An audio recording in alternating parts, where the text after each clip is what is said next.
Hello, Douglas. It's Tina Yanis here with some mushroom goodness. And I actually just took out my cakes and I dunked and rolled them in some dried vermiculite. I had them in water for 12 hours. So I finally took them out. I think it's about 1:30 right now. So you're still in school, so hopefully you can feel my mushroom energy wherever you are. But here is my setup. So basically I have three cakes. These two, this side is Golden Teacher, this whole side, so two cakes, a casing, and a mini casing. I have a mini casing because when I took out these two Golden Teachers, I decided to take off some of the uncolonized substrate at the bottom.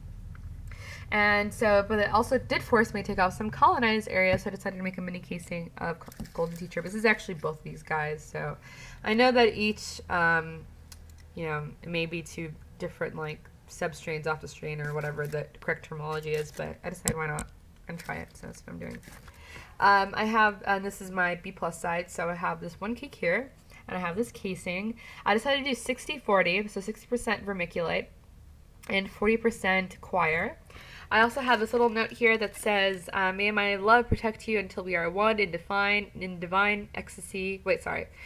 May my love protect you until we are one in divine, infinite peace, love, ecstasy, and bliss. So I have that in here as well to make sure they are feeling happy. Last night I went ahead and I, I boiled the clay pellets.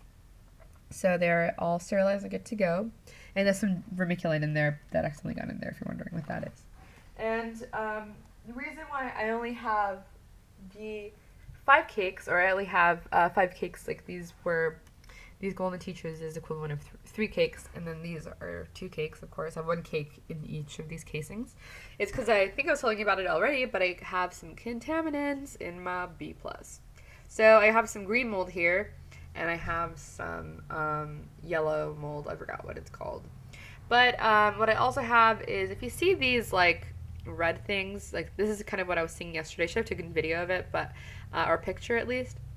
But when I found out what I had, it was like this, like, it was this jelly that it looked like a very, like, a liquidish type of thing that was pressed up against the glass and the substrate. And I found out those were metabolites. So they're usually yellow to a dark gold color. So that's probably what these are. And what they are is they fight against infection. So you can actually extract these and kill anything, basically. So what you're seeing right here is mushrooms at war with these contaminants right here. But we'll see how that goes. I'm just going to keep around and see what happens, because I heard metabolites are very, powerful. So I'll see how this goes. I'm just going to, carry it around. I think it's, pretty much gone, but I thought, let's see how mushrooms work. So I'm just going to keep this around. And so I think that's about it, actually. This is my setup. I have my humidifier here, and actually just cut a hole in between the main water container and the fruiting chamber. And so my humidifier comes out like this. I'll turn it on for you. And when I turn it on, you'll get a fog machine of wonder.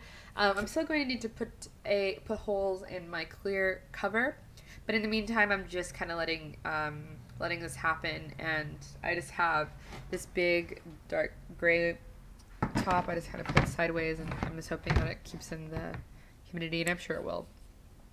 But I'm going to be improving this probably in the next day or so. But that is about it. This is my mushroom experiment station. I hope you enjoyed this video, and we can talk about this later. And that's about it.